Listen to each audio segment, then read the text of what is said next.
कपिल सिब्बल ने चुनाव आयोग को सत्ता की कठपुतली कहा है।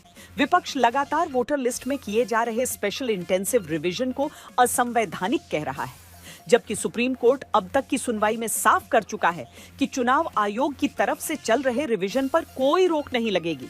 चुनाव आयोग को मतदाता की पहचान करने का अधिकार है, जहां चुनाव आयोग दावा करता है कि 80% से ज्यादा फॉर्म तो जमा भी हो चुके हैं। लेकिन इसी बीच बिहार में चलते इस रिवीजन पर बिहार के 5 जिलों में आज तक ने एक इन्वेस्टिगेशन की है, जहां हमारा मकसद जनता को होती दिक्कत को जानना है, ये पता करना है कि क्या तय नियमों का पालन किया जा रहा है। इसीलिए ऑपरेशन वोटर लिस्ट को अंजाम दिया गया है।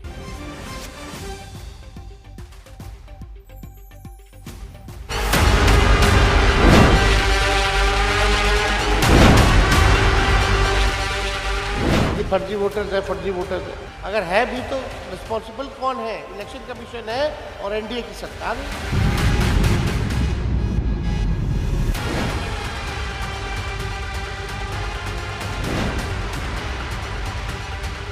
चार करोड़ लोगों ने फॉर्म भर दिया है, इसलिए बिहार की जनता सब जानती है कौन बांग्लादेशी के साथ है, कौन बिहारी के साथ।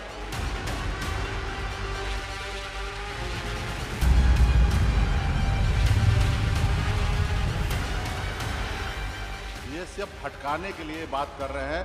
अगर ये सच है तो देश के गृह मंत्री को इस्तीफा दे देना चाहिए।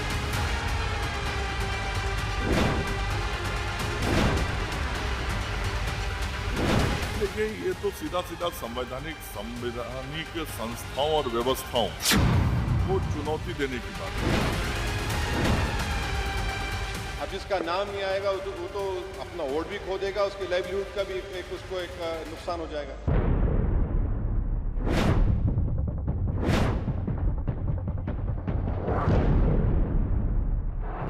वोटर तो वही होंगे ना जो भारत के नागरिक हैं।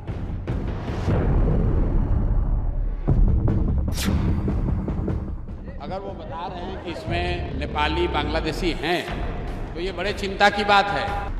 विपक्ष संभावित पराजय को देख करके अफवाहों का साथ। चुनाव आयोग की नीयत पर, मनसा पर सवाल तो खड़े हो ही नहीं। तेजस्वी कहीं बौखलाहट में, भाई साहब 10 ही दिन बचे, अपना नाम चढ़वा लीजिए, पता चला इन्हीं का नाम नहीं चढ़ा। 2024 में लोकसभा चुनाव हुआ था, आंकड़ा उनके पास था, उस समय क्यों नहीं?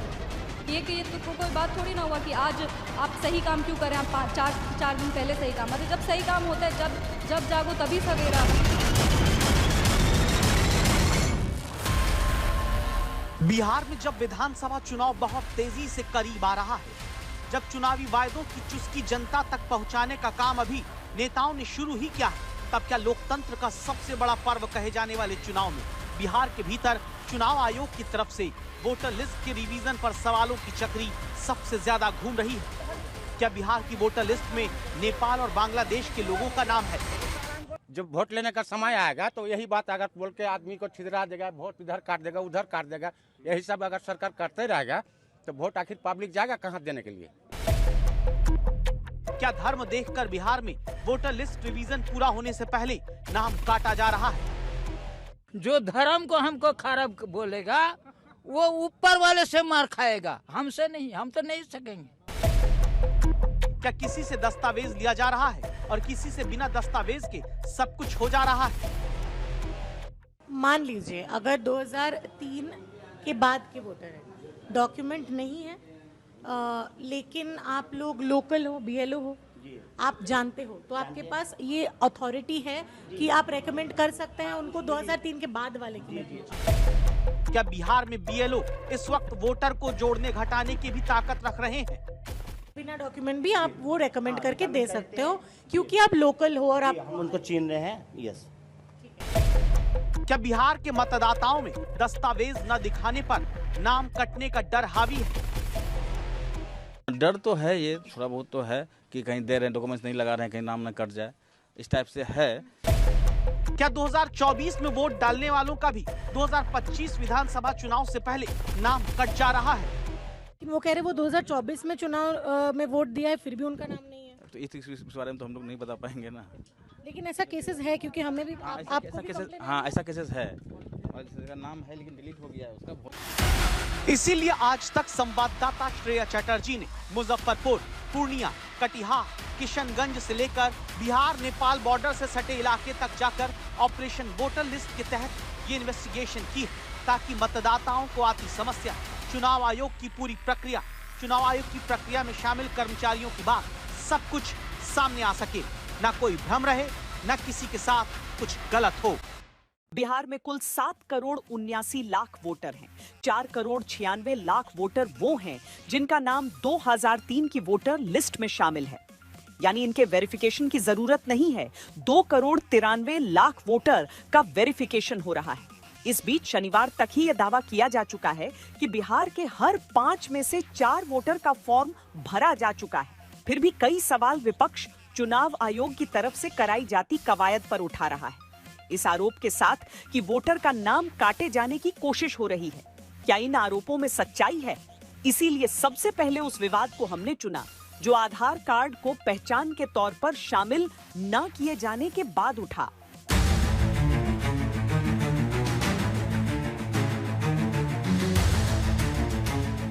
बिहार में जैसे ही चुनाव आयोग की तरफ से निर्धारित वोटर लिस्ट में स्पेशल इंटेंसिव रिवीजन शुरू होता है, सबसे पहला विवाद आधार कार्ड को लेकर आता है। सवाल ये उठता है कि जिस आधार कार्ड से कभी वोटर आईडी कार्ड को जोड़ने तक की बात होती आई, उसी आधार कार्ड को बिहार में मतदाता सूची के निरीक्षण में क्यों पहचान पत्र के रूप में सबूत के तौर पर नहीं लिया जा रहा? याद करिए तब तेजस्वी यादव ने क्या सवाल उठाया। आप आधार कार्ड को नामंजूर क्यों कर रहे हैं? आप राशन कार्ड को नामंजूर क्यों कर रहे हैं? आप जॉब कार्ड को, मनरेगा कार्ड को नामंजूर क्यों कर रहे हैं? अभी भी जो है बिहार के लोगों के पास वो डॉक्यूमेंट है ही नहीं। कहीं भी कोई भी स्पष्टीकरण जो है चुनाव आयोग नहीं दे रहा है। इसी के बाद सुप्रीम कोर्ट में हुई सुनवाई के दौरान ये कहा गया कि चुनाव आयोग आधार, राशन और वोटर कार्ड को सबूत के तौर पर स्वीकार करने के लिए विचार करे। इस पर चुनाव आयोग ने अब तक अपनी स्थिति साफ नहीं की। लेकिन आज तक जब बिहार में ऑपरेशन वोटर लिस्ट के तहत इन्वेस्टिगेशन करने मुजफ्फरपुर पहुंचता है, हमारा पहला मकसद ये जानना था क्या आधार कार्ड को लेकर फॉर्म भरवाया जा रहा है, क्या आधार कार्ड को सबूत के तौर पर लिया जा रहा है, क्या अगर किसी के पास दस्तावेज नहीं है तो फिर उसका फॉर्म जमा किया जा रहा है या फिर नहीं। हम अभी एक बीएलओ कार्यालय में मौजूद हैं, ये मुजफ्फरपुर में है बिहार में। आप देख सकते हैं कि बीएलओ सुपरवाइज़र उनके साथ साथ जो लोग यहाँ पे आए हुए हैं अपना फॉर्म सबमिट करने के लिए, वो बैठ के ये काम कर रहे हैं। ये बताना बेहद ज़रूरी है कि ये ऐसा एक बीएलओ दफ्तर है जहाँ पे सबसे ज़्यादा फॉर्म अब तक सबमिट हो चुकी है। यहाँ सबसे पहले हमने उस फॉर्म को देखा जिसे वोटर से भरवाया जा रहा है। ये फॉर्म हम लोग आवेदक को बीएलओ के माध्यम से घर पर उनको देते हैं, ठीक है, जिसमें उनको एक करेंट फोटो, जन्म तिथि, उनके पिता का नाम, माता का नाम और आधार कार्ड यदि है तो वैकल्पिक में है, ठीक है, और उनको अपना बताना पड़ता है कि हम 87 से पहले के हैं या 87 से 2004 के बीच के हैं या 4 के बाद के हैं। अगर 87 से पहले के हैं तो उनको स्वयं का अपना एक डॉक्यूमेंट देना रहता है। अगर वो 87 से 2004 के बीच के हैं तो उनको स्वयं या उनके माता पिता का डॉक्यूमेंट देना रहता है, ठीक है, कोई एक। अगर वो 2004 के बाद हैं तो उनको अपना भी देना है और अपने माता पिता का भी देना है, ठीक है। आधार कार्ड वैकल्पिक तौर पर लिया जा रहा है, ये साफ यहाँ पर दिख रहा है। लेकिन सवाल है कि 2003 के बाद के वोटर के पास अपनी पहचान साबित करने वाले वो 11 दस्तावेज में से एक भी नहीं, तो क्या बीएलओ के पास इतनी ताकत है कि अपने स्तर पर वो किसी वोटर का बिना दस्तावेज जमा किए उस वोटर को आगे के लिए रिकमेंड कर सकता है?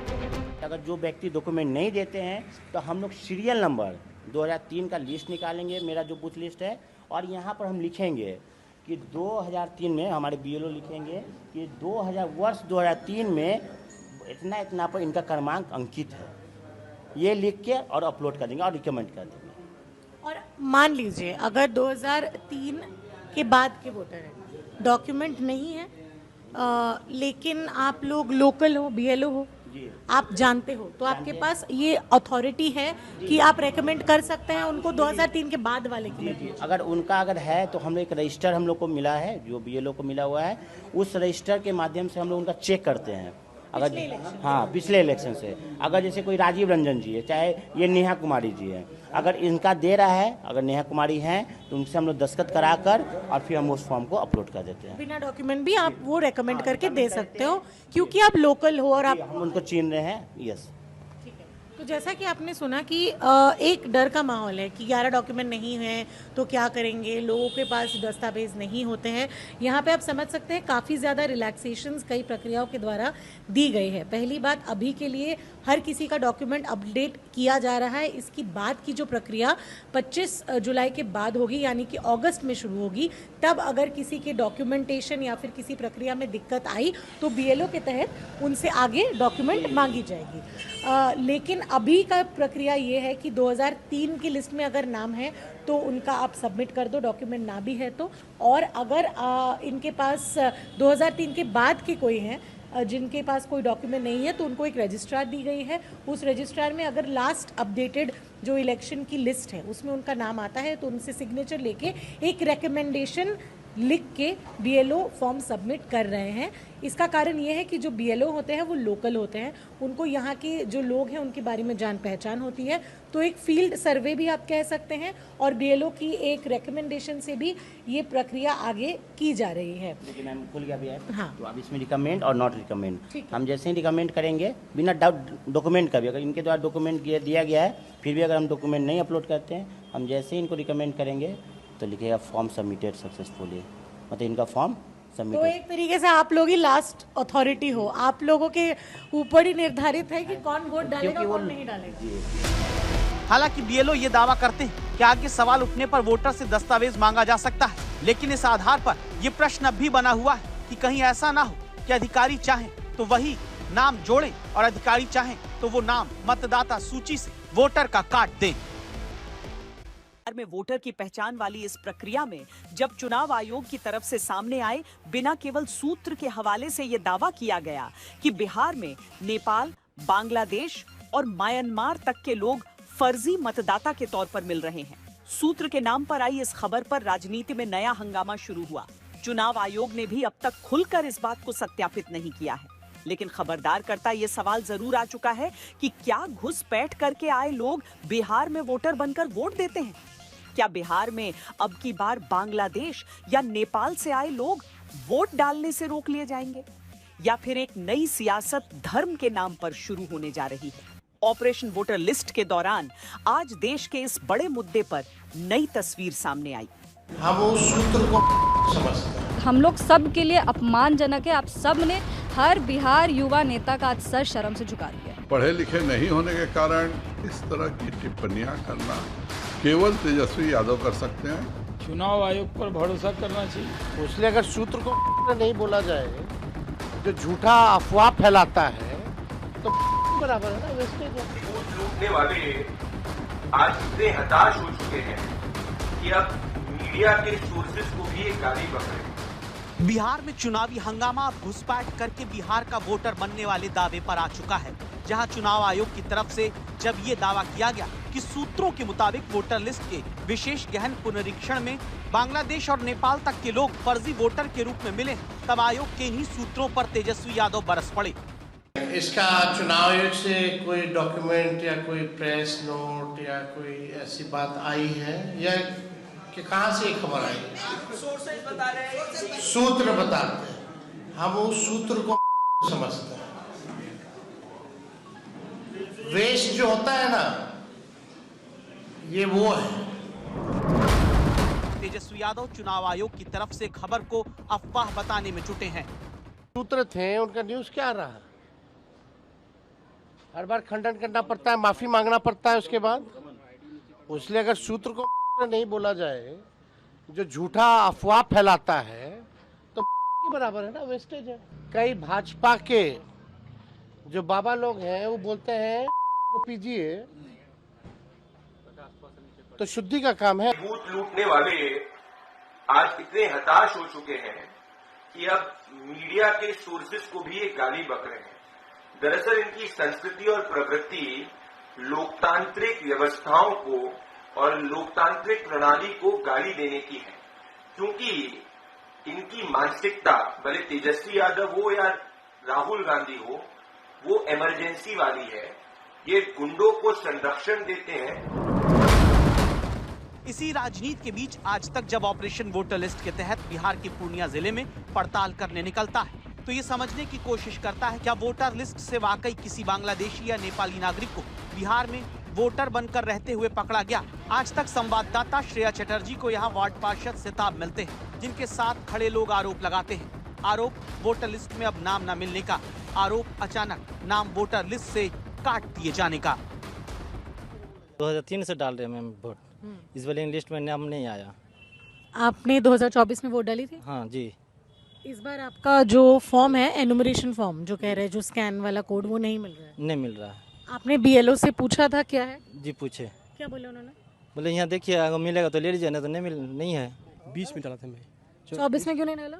20 उसमें भी नहीं आया था मेरा नाम। अच्छा तो आपका 20 के बाद नाम कट गया? हाँ। तो तब आपने क्यों नहीं गया नाम जुड़वाने के लिए? इसका मतलब हम सोचे कि कुछ आ जाएगा, किसी तरह से कट जाएगा, किसी तरह से कट गया होगा तो फिर आएगा फिर नाम मेरा। 2024 में वोट दिया? 24 में दिए थे लोग पिछले लोकसभा में? हाँ नहीं फिर आया इधर दो मरते से नहीं आया। 2 बार से आपका नहीं आया है? 2024 में हम डाले हैं वोट। 24 में डाले? हाँ, ये यही दफी नहीं आया। ये दिखाइए अपना वोटर कार्ड जो है दिखाइए यहाँ पे। क्या हो गया? बीएलओ ने कुछ बताया क्यों नहीं है आपका? बोला जो ये दफे कट गया होगा तो फिर आ जाएगा, यही बात बोला था। कट गया होगा तो फिर आ जाएगा? हाँ। उसके बाद हम नहीं ये किए हैं जो सलाह आएगा तो आएगा, ये दफे जो पता कर रहे हैं तो नहीं हो रहा। जो पप्पू यादव को दिया 2024 में। ठीक है। अभी नहीं आपका नाम और फॉर्म नहीं मिल रहा है? नहीं। बीएलओ ने क्या बोला?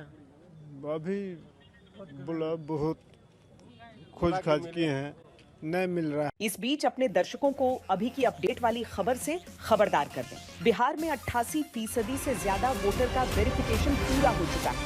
अब सिर्फ 11.82% वोटर ही बचे हैं। खबर है कि 4.5% वोटर की छठवीं अब तक के रिवीजन में हुई है, जिनमें 1.5% से ज्यादा वोटर वो हैं जिनका निधन हो चुका है, जबकि 2% से ज्यादा मतदाता वो हैं जो पूरी तरह से शिफ्ट कर गए हैं। 1% से कम वोटर ऐसे मिले हैं जिनका नाम एक से ज्यादा जगह पर पाया गया है।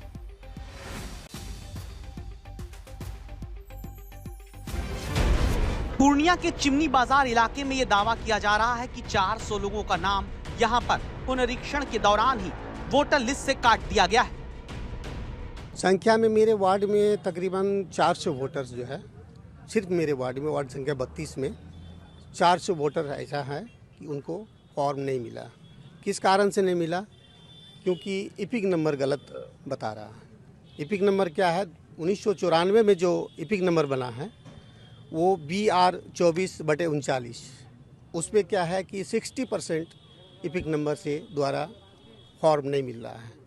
उसके बाद बना 2002, 2003, 2004 के दरमियान जो बना उसका डिजिट नंबर है DNZ। DNZ में क्या है कि 30% फॉर्म BLO के पास नहीं है। ठीक है। जो BLO सक्षम नहीं है देने के लिए, और ना ही कोई रास्ता बता रहे हैं कि इसका ऑप्शन क्या है। उसके बाद AZR जो बना है, AZR में भी 10%, वो बना कब है? 2013, 14, 15 के दरमियान में बना है। तो AZR में भी 10% वोटर लिस्ट में नाम नहीं है और BLO के पास कोई फॉर्म नहीं है, जो उपलब्ध नहीं है, ना करा सकता है BLO। इसीलिए सवाल उठ रहा है कि जब अभी पुनरीक्षण की प्रक्रिया वोटर लिस्ट की चल ही रही है तो क्या उससे पहले ही नाम काटा जा सकता है? आज तक संवाददाता श्रेया चटर्जी ने अपनी पहचान उजागर न करने वाले एक BLO से बात की है, जिनको डर है कि इनकी पहचान सामने आई तो इन पर हमला तक हो सकता है। ये BLO ने नाम और पहचान छिपाकर ये दावा किया है कि नाम कटने वाले मुस्लिम मतदाता उन्हें धमकी तक दे रहे हैं। क्यों ये उड़ा हुआ डेटा का क्या? जिले से कटता है, हम लोग थोड़े काटते हैं। लेकिन जिम्मेदारी तो BLO का है। BLO का आप SDM से बात कीजिए। अरे नहीं, DM से बात कीजिए, DM से हम बात तब करेंगे जब आपके एंड से आप कह दोगे कि आपने डिलीट नहीं किया। हम डिलीट नहीं करते हम लोग। पहला किसका रोल है आपको पता है ना? BLO ही जाके बोलेगा ये फलाना बंदा नहीं रहता है। 1 साल से BLO को फैसिलिटी दिया है चढ़ाने काटने का, जो कि जिला से कटता है और हम लोग चढ़ता भी नहीं है। अभी जो चढ़ा रहे हैं तो आदमी है, रफीक नाम है। हमसे झगड़ा करके गया है, पूरा झगड़ा हंगामा करके गया। पूछिए लोग से क्या धमकी दिया? धमकी भी देता है हमको। मुझे 2-4 आदमी लेके आया, आपको मतलब बदतमीजी क्या, मुझे मारपीट पर उठा। क्यों मारा आपको? क्योंकि उसका नाम विलुप्त सूची में चला गया है, डिलीट हो गया। काफी ऐसे लोगों के साथ यहाँ पे ये हुआ है, समझे? तो आपने तो डिलीट नहीं किया? CDM को, SDM को अभी भी मैसेज किए हुए हैं। हाँ, उसका नाम जोड़ा जाए तो अभी तक रिप्लाई नहीं किया। अभी मीटिंग चल रहा है वहाँ DM के यहाँ, उसका नाम जैसे हम जोड़ते हैं तो हम वहाँ बात किए, बोला जिसका डिलीट हो गया उसका नाम फिर से जोड़ दिया जाएगा। तो फिर वो फॉर्म 6, तो मैं तो यही कह रही हूँ, तो आप लोग यही उनको बोल दो कि फॉर्म 6 से जोड़ दो। वो तो हम बोलते ही, लेकिन झगड़ा करता है कि यहाँ हमसे मारपीट पर उतारू हो गया है। पूछिए, पूरा हो हंगामा किया, वीडियो बना रहा था मेरा, पूरा हो हंगामा किया है, मेरे साथ बदतमीजी किया है। हम तो अभी तक कंप्लेन नहीं दर्ज कराए है उसका। करना तो चाहिए, करेंगे हम दर्ज। बहुत लाखों लोग का नाम डिलीट हुआ डाटा। हाँ, ये हमने लाखों लोग का आज नहीं हुआ, मतलब कैसे वो जिला करता है। नहीं करता है सर, ऐसे थोड़ी करता है, समझे? जिला से ही होता है सब। कोई तो कारण होगा, कुछ तो कारण होगा, ऐसे थोड़े करता है लोग। कुछ तो आया होगा, उसमें कमी होगा तब नहीं डिलीट हुआ, ऐसे थोड़े होगा। मेरा ये कहना है कि 2024 में वही लोग वोट दिए हैं, 2024 में वही लोग वोट दिए। ये सब नहीं, ये 16 से वोट है। 2024 में लोग वोट दिए और जब उसका नाम तो ये क्या लग रहा है? वोट दिए 2024 में वोट दिया, 25 में डिलीट नाम हो गया। तो ये आपको क्या लग रहा है? वो जिला से ही हुआ है, जो हुआ है जिला से ही हुआ है, जो देखा है वही किया है। आप तो यहाँ पे काम करते हो, आपने पेपर लिया, आइडिया नहीं है। आपको कभी लगा हो कि पेपर अभी नया हो गया? जो है ना, तो बात कीजिएगा तो सब बांग्लादेशी ये बोलता है। अपनी पहचान छिपाने वाले BLO का ये तक दावा है कि पूर्णिया के कई हिस्सों में ऐसे लोग हैं जो बाहरी यानी बांग्लादेश के हैं, जो फॉर्म तो ले रहे हैं लेकिन फॉर्म भरकर या तो ला नहीं रहे या फिर धमकी दे रहे हैं।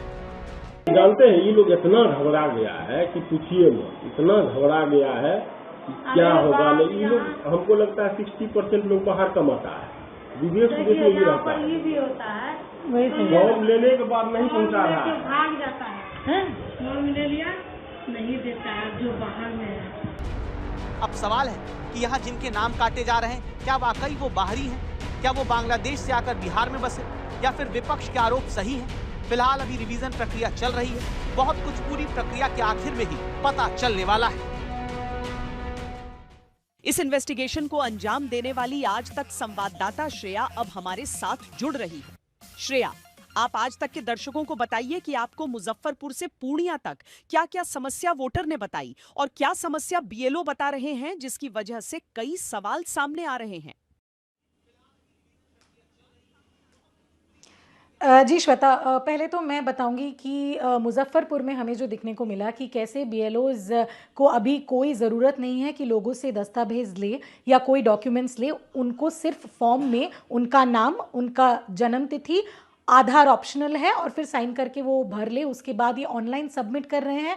हमने रिकॉर्ड किया लाइव कैसे बिना कोई डॉक्यूमेंट्स भरे ही एक एन्यूमरेशन फॉर्म को रेकमेंड किया जा सकता है। ये BLO को ये डिस्क्रिशन दी गई है।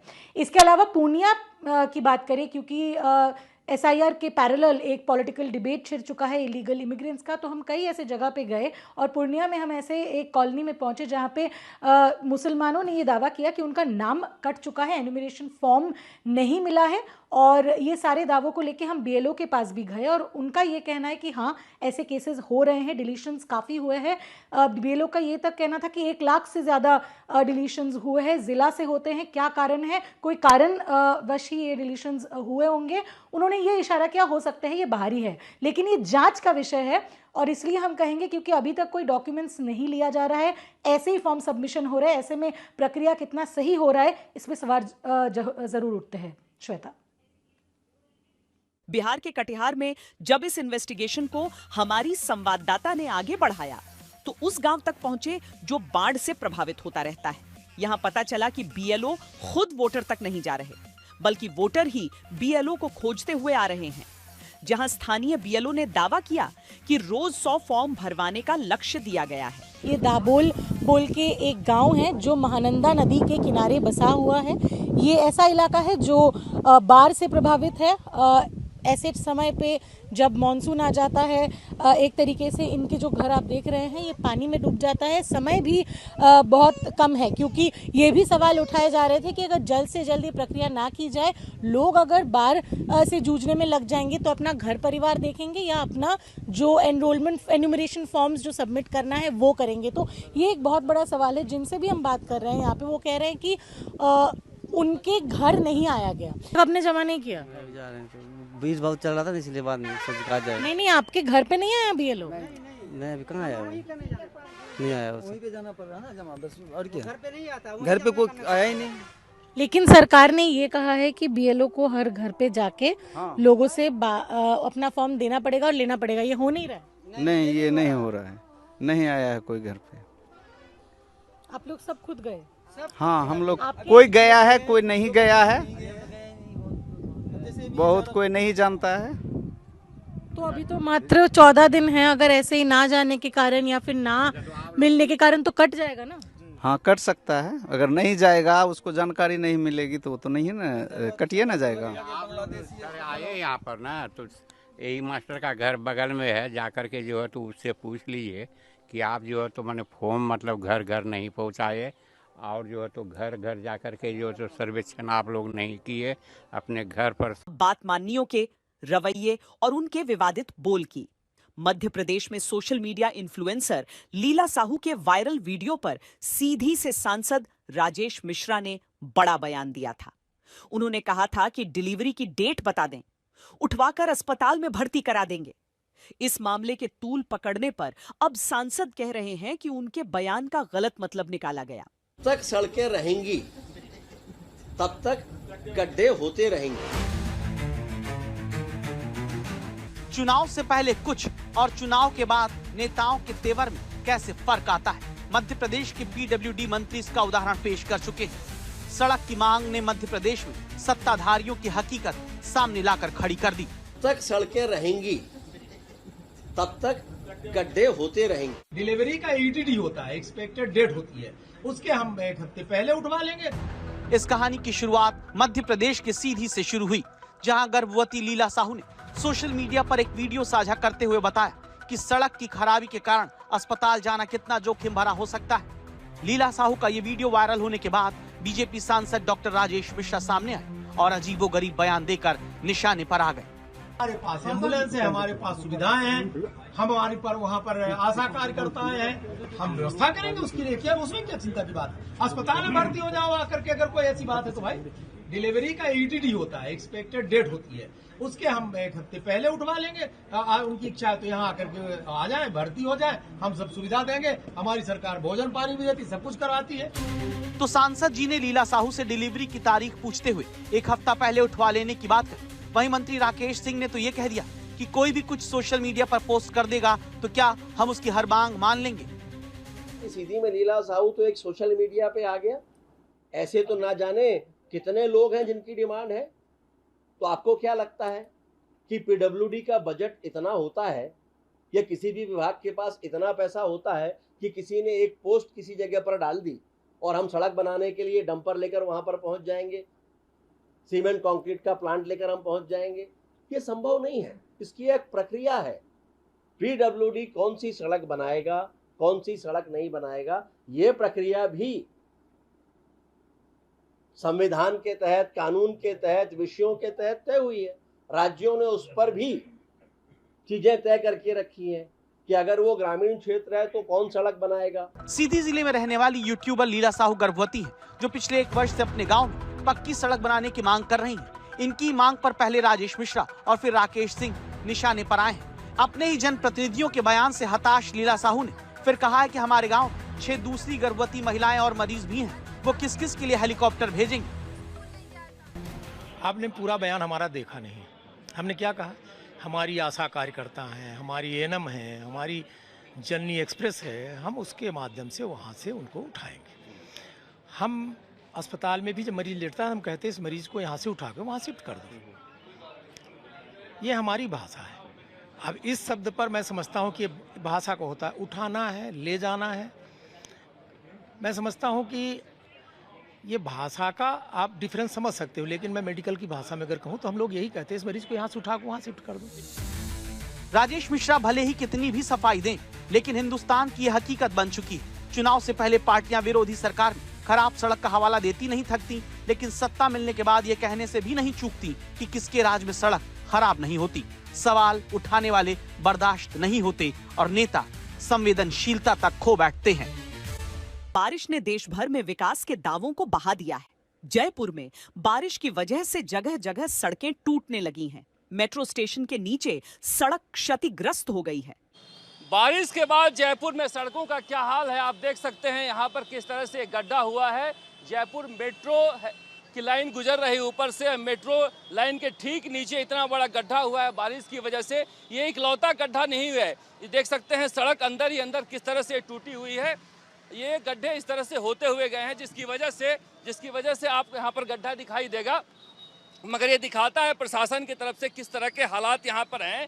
कितना बड़ा गड्ढा होने के बाद भी कोई सुध लेने वाला नहीं है। इतना जबरदस्त ट्रैफिक जाम लगा हुआ है मगर कोई आ नहीं रहा है देखने के लिए। सर परसों रात से हमने प्रशासन को और हमारे विधायक महोदय को सूचना दी थी, लेकिन वहाँ विधायक महोदय सुन नहीं पा रहे हैं, एडमिनिस्ट्रेशन सुन नहीं रहा है। ये काफी समय से मैं ऐसे हालात देख रहा हूँ प्रजातंत्र में। जयपुर में इतना बड़ा गड्ढा और फिर मेट्रो स्टेशन के नीचे। हाँ सर, जयपुर में इस मेट्रो को भी असुरक्षित कर दिया गया है। रोड पे हालात कैसे हैं, ट्रैफिक जाम है सर।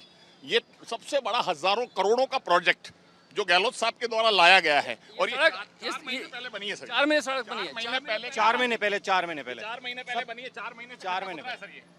महीने पहले बनी हुई सड़क है। और देखिए किस तरह के हालात यहाँ पर हो गए हैं। अब सोचिए कोई अगर व्यक्ति उस वक्त गुजर रहा होता और ये हादसा होता तो इसमें कितना गहरा समा जाता। कितनी बड़ी सुरक्षा चूक है कि इस मेट्रो लाइन के नीचे इस तरह से ये इतना बड़ा हादसा हुआ है। खंड से एक अजीबोगरीब मामला सामने आया है। धनबाद के चूहे चर्चा में हैं, जिन पर आरोप है कि उन्होंने 802 बोतल अंग्रेजी शराब पी ली। मामला सुनने में भले ही अजीब लगे, लेकिन सच है। जहां विदेशी शराब का गायब स्टॉक समझा पाने में जब कारोबारी नाकाम रहे, तो उन्होंने चूहों पर 800 बोतल शराब पीने का इल्जाम लगा दिया।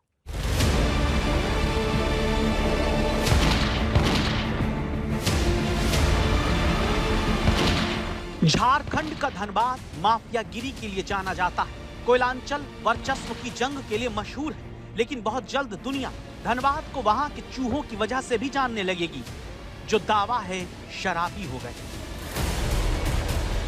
झारखंड में शराबी चूहों की एंट्री हो चुकी है। धनबाद में चूहे 802 बोतल शराब पीकर फरार हो गए। बात किसी के गले नहीं उतरी, लेकिन झारखंड के चूहों ने अब ऐसा काम किया जो अपने आप में अभूतपूर्व है। सोचिए, अब चूहे शराब पीने लगे, इतने पियक्कड़ हो गए कि सैकड़ों बोतल गटक गए। ये स्थिति है, ये सब पेटी के अंदर मिल रहा है। ये हाल है, सब पेटी के अंदर मिल रहा है, वह कटा हुआ। झारखंड में 1 सितंबर से नई शराब नीति लागू होने वाली है, जिसके कारण अभी दुकानों में मौजूदा शराब का स्टॉक मिलान किया जा रहा है। इसी सिलसिले में बलियापुर और प्रधान खंता की दुकान का स्टॉक मिलान करने पर शराब की बोतल के ऊपर लगे ढक्कन पर बीच में छेद पाए गए। कुछ शराब की बोतल पूरी खाली मिली, कुछ आधी। यहाँ पे पेटी का गिनती करने पर सही आंकड़ा नहीं आ पाएगा, क्योंकि सारे पेटी के अंदर में इस तरह का माल है, इस तरह का छेदा वाला माल है। तो यहाँ पे हम लोग बहुत कोशिश किए, एक एक पेटी को निकाल करके जब चेक कर रहे हैं तो ये हालत में मिल रहा है। जिस तरह शराब की बोतलें मिली, उसके आधार पर दावा कर दिया गया कि चूहों ने ढक्कन कुतर दिया और वो शराब भी पी गए। ये स्थिति में है, ये स्थिति में है, ये स्थिति में है, तो ये स्थिति में। यहाँ पे जब भी दुकान मिलान होगा तो एक एक पेटी खोल करके होगा। कहते हैं चोर कितना भी बड़ा शातिर हो, सबूत छोड़कर जरूर जाता है, लेकिन ये शराबी चूहे इतने शातिर निकले कि उन्होंने कारनामा कैसे किया होगा। सवाल का जवाब ढूंढना भूसे के ढेर से सुई खोजने के बराबर साबित हो रहा है, क्योंकि जिन शराब की बोतलों को खाली करने का आरोप झारखंड के चूहों पर लगा, उनके ढक्कन कुतरे जरूर गए, लेकिन ये छेद इतने बड़े नहीं कि चूहे मुंह लगाकर शराब गटक जाएं, वो भी पूरी की पूरी बोतल। आखिर किस तकनीक से चूहों ने शराब पी होगी, क्योंकि अगर वो बोतलों में मुंह नहीं डाल सकते तो क्या उन्होंने पूंछ डालकर शराब पी? मतलब चूहों ने पहले इन बोतल के ढक्कनों को कुतरा, फिर बोतल में पूंछ डाली, उसे चाट कर शराब का आनंद लिया। चूहों ने बहुत सब्र का प्रदर्शन किया होगा, लेकिन इस तकनीक से चूहे कितनी बोतल शराब पी सकते हैं? 802 बोतल तो कतई नहीं। चूहों ने कैसे शराब पी, जवाब किसी के पास नहीं। बोल रहा है कि चूहा ढक्कन उतर दिया है। कुछ भी हो, हम फ्रेश माल दिए थे आपको गिन के, हम फ्रेश माल लेंगे, उसमें क्या संभव है? उधर से क्या जवाब दिया है, तुम लोग की तरफ से क्या जवाब आया है? जवाब क्या आएगा? सीधे इतना नोटिस भेजेंगे, इतना रुपया जमा करो। हम जानते हैं कि हम इतना बोतल दिए, अब इतना बोतल लेंगे, यार नहीं आप दीजिएगा तो पैसा लेंगे। लेकिन चूहा वाली बात सही है, तो लोग नहीं बकवास बात। तो चूहों के इस कारनामे की जांच के लिए टीम भी गठित कर दी गई। मामला रोचक है, इसलिए टीम को बहुत परिश्रम करना होगा। झारखंड के चूहों पर शराब पीने का इल्जाम ही नहीं लगा, उन पर गांजा और भांग निपटाने का भी आरोप लग गया है। पिछले साल अप्रैल की बात है, जब धनबाद के राजगंज थाना में जब्त 10 किलोग्राम भांग और 9 किलोग्राम गांजा को नष्ट करने के लिए चूहों को दोषी ठहराया गया। लेकिन इस बार तो चूहों ने हद ही पार कर दी। बात भांग और गांजा से शराब तक जा पहुंची है और 802 बोतल अंग्रेजी शराब पीकर धनबाद के चूहे फरार हो गए हैं। भारत के अंतरिक्ष यात्री Shubhanshu Shukla international space station से मिशन पूरा कर धरती पर लौट रहे हैं। कैलिफोर्निया के समंदर में उनका कैप्सूल स्प्लैश डाउन करेगा, यानी ड्रैगन समंदर में गिरेगा। उनके परिवार ने आज तक से खास बातचीत में खुशी, गर्व और भावनाओं से भरे अनुभव साझा किए।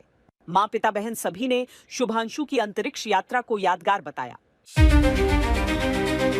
40 साल पहले कोई भारतीय अंतरिक्ष में गए थे और उन्होंने हमें बताया था कि ऊपर से भारत कैसा दिखता है। मैं एक बार फिर से कह सकता हूँ कि आज का भारत अभी भी सारे जहां से अच्छा दिखता है। शुभांशु ने 41 साल बाद रचा इतिहास।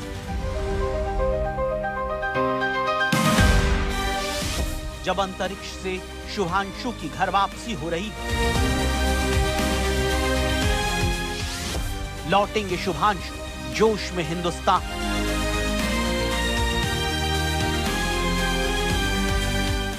चौदह जुलाई शाम 4:45।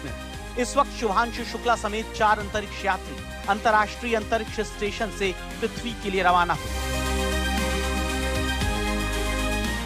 उनकी वापसी को लेकर उल्टी गिनती शुरू हो चुकी है, जिस पर सारे देश और दुनिया की निगाह है। उनके स्पेसक्राफ्ट स्पेसएक्स ड्रैगन ने सोमवार शाम को वापसी की उड़ान भरी।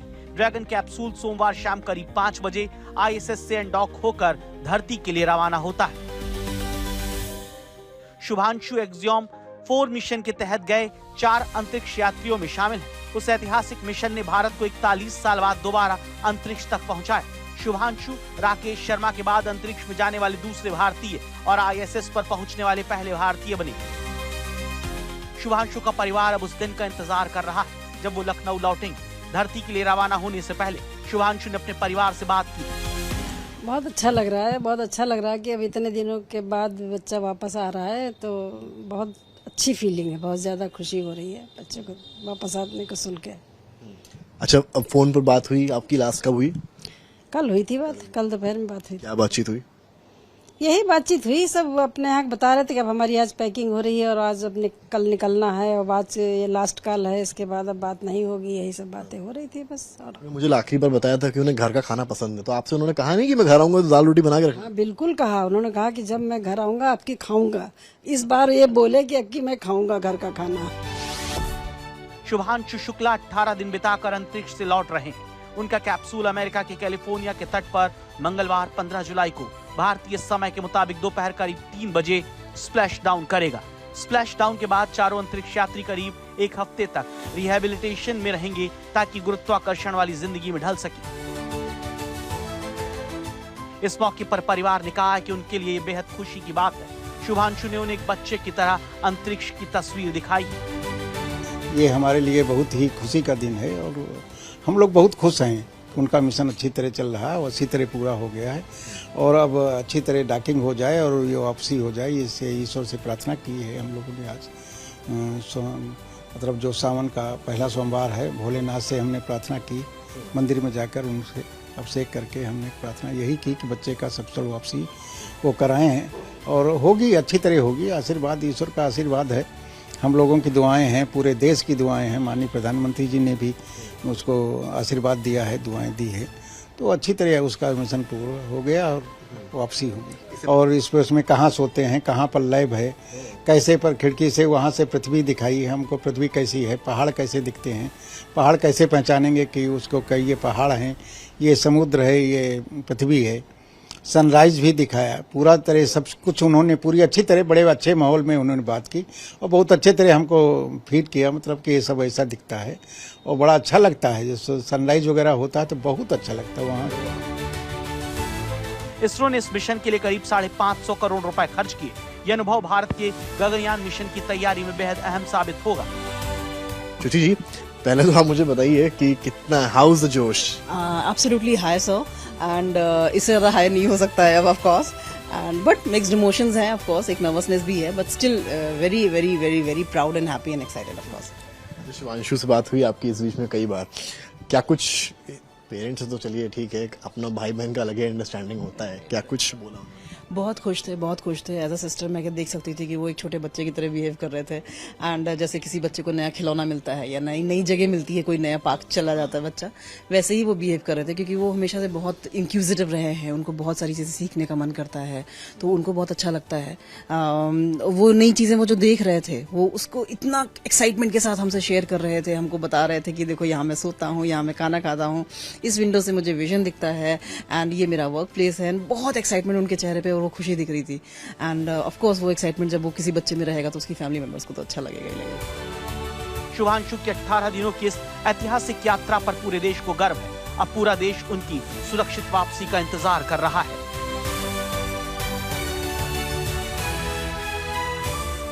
भारतीय अंतरिक्ष अनुसंधान संगठन ने शुभांशु शुक्ला की अंतर्राष्ट्रीय अंतरिक्ष स्टेशन की यात्रा के लिए लगभग 550 करोड़ रुपए खर्च किए। ये अनुभव इसरो को 2027 में शुरू होने वाले अपने मानव अंतरिक्ष मिशन गगनयान की योजना में मदद करेगा।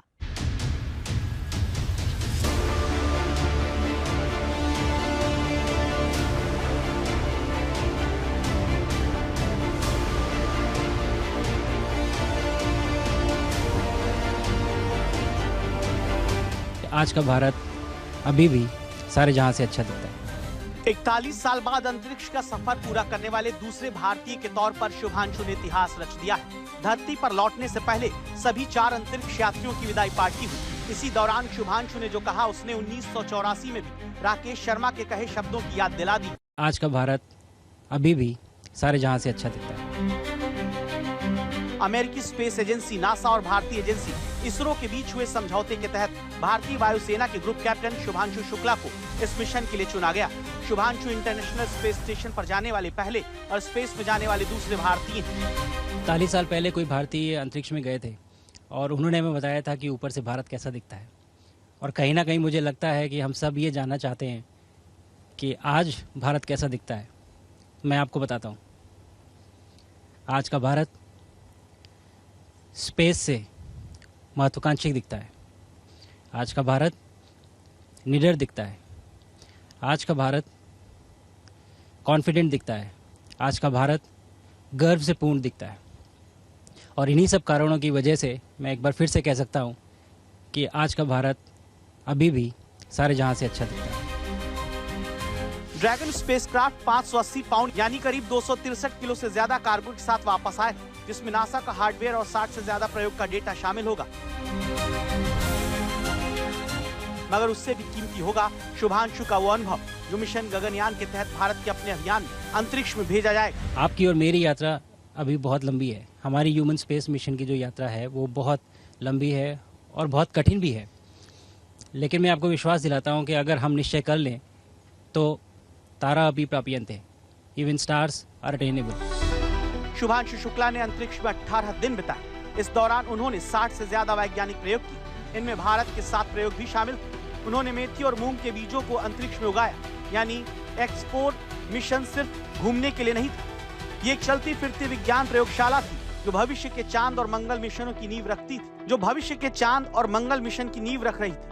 28 जून 2025 को शुभांशु ने ISS से PM नरेंद्र मोदी के साथ लाइव वीडियो कॉन्फ्रेंस की। इस दौरान उन्होंने वैज्ञानिक प्रयोगों के बारे में बताया। आप अंतरिक्ष में कई एक्सपेरिमेंट कर रहे हैं। क्या कोई ऐसा एक्सपेरिमेंट है जो आने वाले समय में एग्रीकल्चर या हेल्थ सेक्टर को फायदा पहुंचाएगा? जी प्रधानमंत्री जी, मैं बहुत गर्व से कह सकता हूं कि पहली बार भारतीय वैज्ञानिकों ने 7 यूनिक एक्सपेरिमेंट्स डिज़ाइन किए जो कि मैं अपने साथ स्टेशन पे लेके आया हूं। और पहला एक्सपेरिमेंट जो मैं करने वाला हूं, जो कि आज ही के दिन में शेड्यूल्ड है, वो है स्टेम सेल्स के ऊपर। अंतरिक्ष में आने से क्या होता है कि ग्रेविटी चूंकि एब्सेंट होती है तो लोड खत्म हो जाता है, तो मसल लॉस होता है। तो जो मेरा एक्सपेरिमेंट है वो ये देख रहा है कि क्या कोई सप्लीमेंट दे के हम इस मसल लॉस को रोक सकते हैं या फिर डिले कर सकते हैं। प्रधानमंत्री नरेंद्र मोदी ने ग्रुप कैप्टन शुभांशु शुक्ला से बातचीत के दौरान एक हल्का फुल्का क्षण भी साझा किया। उन्होंने पूछा कि अपने साथ वो गाजर का हलवा अंतरिक्ष में ले गए हैं, उसे अपने साथियों को खिलाया या नहीं। शुभ, आप दूर अंतरिक्ष में है जहां ग्रेविटी ना के बराबर है, पर हर भारतीय देख रहा है कि आप कितने डाउन टू अर्थ है। आप जो गाजर का हलवा ले गए हैं, क्या उससे अपने साथियों को खिलाया? जी प्रधानमंत्री जी, ये कुछ चीजें मैं अपने देश की खाने की लेके आया था, जैसे गाजर का हलवा, मूंग दाल का हलवा और डूबने से मौत हो गई। वहीं अब इसका एक वीडियो भी सामने आया है जिसमें 4 दोस्त डैम में मस्ती के लिए उतरे और 2 देखते ही देखते गायब हो गए। पुलिस और एसडीआरएफ टीम ने 18 घंटे की मशक्कत के बाद दोनों छात्रों के शव तालाब से निकाले।